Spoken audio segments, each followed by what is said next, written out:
Балалар, біз малдың қорасына келдік. Қазақ мал, төртлік малын өте жақсы көрген. Соның бірі сиыр. Сиырдан көптеген сүт өнімдері алынады. Қазір мен сендерге сиырды саууды көрсетемін. Ал сүт өнімдері адамның ағзасына өте пайдалы. Себебі адам ауырса, тамағы ауырса, өкпесіне салқын тисе, қолқасы ауырса, бәріне осы сиырды үшінші идіріміз, соңғы идірім деп атады, соны берсе, адам дертінен айығады. Қазір сиыр саууды көрсетемін. Біз ауылда жіберіп алдық. Былай етіп сауамыз сиырды. Бисмилляхи деп сауамыз.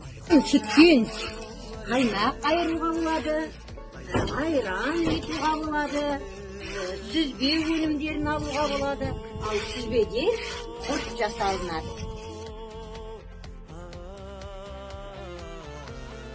Адамның ағзасына өте пайдалы дейді.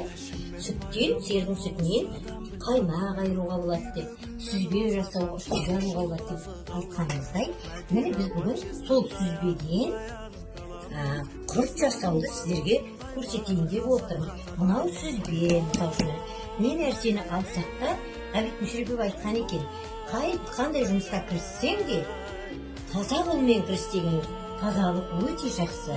Енді біз мына сүзбені құрт жасау үшін сүзбеге тұзды жаңа салдық. Енді араластырып, сол сүзбеден құрт жасаймыз.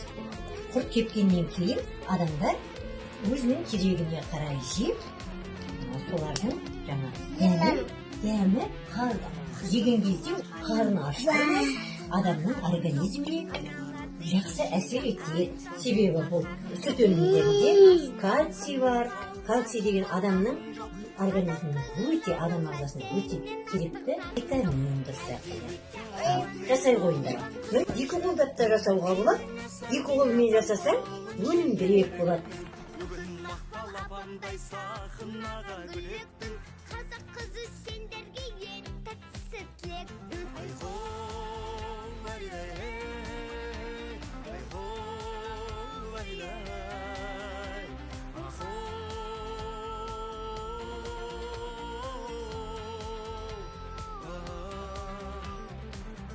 Маған жар болып көңілімді баясың, дархандалар мен болсам ерді сені жайықсың.